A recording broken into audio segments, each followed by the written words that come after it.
Cara daftar orang baru ataupun downline baru, yang pertama pilih garis 3 ini. Kemudian pilih daftarkan agen.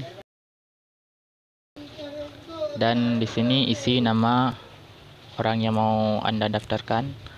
Kemudian isi alamat dia dan isi nomor HP. Nomor HP yaitu nomor yang aktif WA juga ya. Dan di markup ini isi minimal 25 atau standar 50. Kemudian klik kirim. Contohnya nama misalnya Andi. Kemudian alamat Semarang misalnya. Ini nomor HP. Kemudian di markup isi misalnya 50. Kemudian langsung klik kirim. Ntar akan saya jelaskan apa yang dimaksud dengan markup.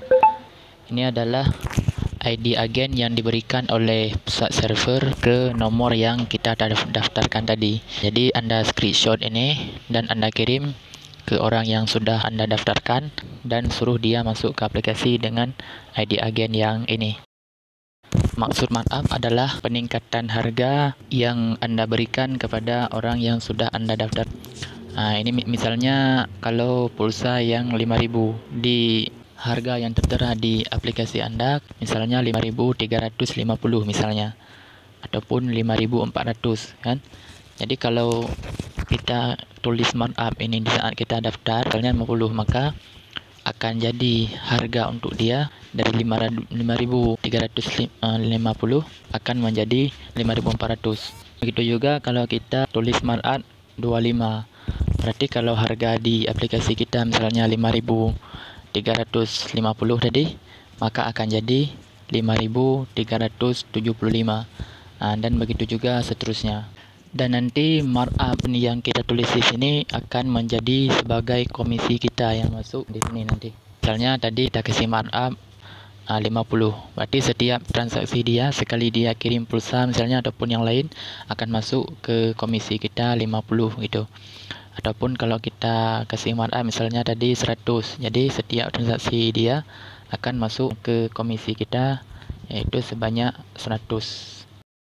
Jika orang yang sudah Anda daftar kurang ngerti tentang cara masuk ke aplikasi, boleh Anda kirimkan link video yang saya tempelkan di deskripsi video ini ya. Dan kalau sudah kita daftar downline, jangan lupa untuk suruh isi saldo. Karena kalau tidak diisi saldo dalam jangka 1 bulan, ini ID akan terhapus. Untuk pengisian saldo bisa secara otomatis dan bisa secara manual. Kalau secara otomatis udah saya upload video-videonya, ada dengan cara transfer bank ataupun lewat aplikasi ataupun lewat Alfamart ataupun Indomaret. Dan kalau secara manual, ini boleh Anda pilih ini dan pilih transfer saldo. Di transfer saldo, kemudian di sini isi ID agen tadi, ID agen dia yang diberikan oleh server tadi yang kita daftarkan, dan di sini isi jumlah misalnya 500.000 misalnya kan. Kemudian klik kirim, langsung nanti saldo masuk ke aplikasi dia di sini. Sekian video ini, semoga bermanfaat.